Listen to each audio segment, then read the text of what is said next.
This is with Saurabh Netravalkar after a 6-run loss against Bermuda. Clearly a stunning result from the USA perspective, especially coming off the 3-week camp. You guys had incredible preparation and it didn't come off today.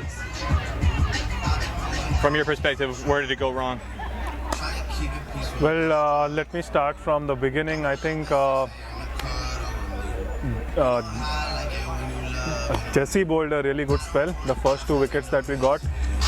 Myself, I gave a few boundaries there in my first spell.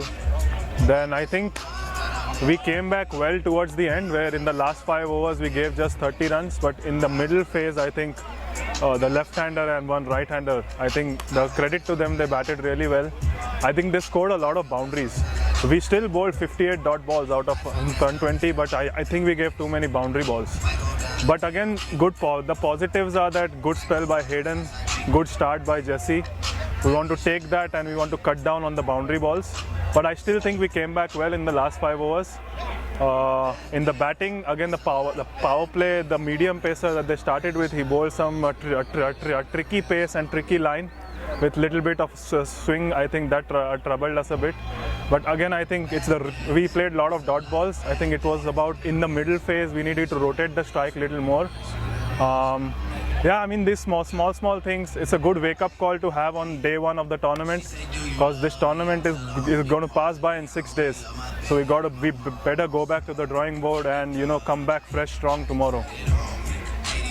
There was a key over in the Bermuda innings. Jesse Singh gave up 21 runs, and it wasn't that he gave up 21 runs per se. There were 3 no-balls in there, and this is something that historically has been a problem ever since he made his USA debut in 2015. It's an easy thing to correct, and yet for some reason he can't keep his foot behind the line, and especially in a huge tournament match situation like that, to do it 3 times in 1 over. What is being done in training, or just even in just this simple thing as measuring your run-up, to eliminate a mental error like that? What is being done preparation-wise that something like that is able to happen in a match? Well, I mean, it's up to the individual. He's been working on it. I mean, I know it's happened since last 2-3 games, but he's been working on it. I mean, we'll back him. He bowled a good spell, first spell, and it's not like he bowled badly. He bowled well. Just the no balls, each of them went for boundary or a 6. And that, I mean, a no ball in a T20 is a big no-no, as we all know. But I mean, it happens. I mean, we need to support him as well. He's making a comeback. He's bowling well. We are working with him in the nets to make sure that he's not overstepping in the nets, in the spot bowling as well. He's working on it. I'm sure he'll come back strong. I believe in him.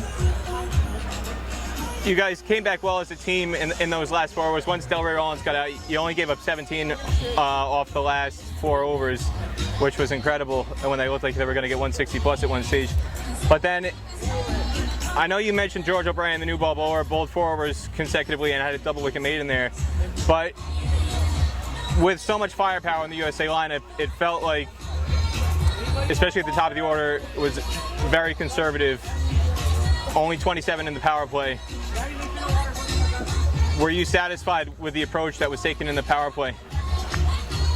I mean, I wasn't out there batting. I mean, the batsmen know best what was happening. Maybe, I mean, the goal was basically not to lose wickets in the first 6, and if we do that, the striking power that we have, the batsmen that we have, they definitely score a boundary in each over. But I mean, of course, there was a little bit of a tricky pace there, which he got a little late movement in and out. So maybe it's a benefit of doubt. It's fine. I mean, it's the first game they're trying to get in, and we wanted to take the game deep. And the way we did it, like if you take the game deep, you never know. We got 2 overs of 15 runs. Hayden hit 2-3 good shots. The Aaron got going. The Tim Roy, I mean, just one shot here and there, and he would have taken us through with 1 over to spare. You never know. So, I mean, it's about taking the game deep. So, I mean, it's fine. It's on the batsman to assess the situation out there and talk it out to the next player who's going to come in. But, I mean, these small things are what we'll be talking about now. Or what the batsman felt, what the bowlers felt, where we could have done better individually, and then we come back stronger tomorrow and we don't repeat the same mistake again. Losing on the first day, now you know you can't afford really any more slip-ups, even with two teams going forward in this. Bermuda is the host now, made a statement, especially with having Delray Rollins back, a county pro, showed as the man of the match today what he can do to influence a match. I know you guys were with that Ali Khan today, but looking forward, what do you think is the number one thing that the team needs to identify coming out of today to make sure that there are no more slip-ups?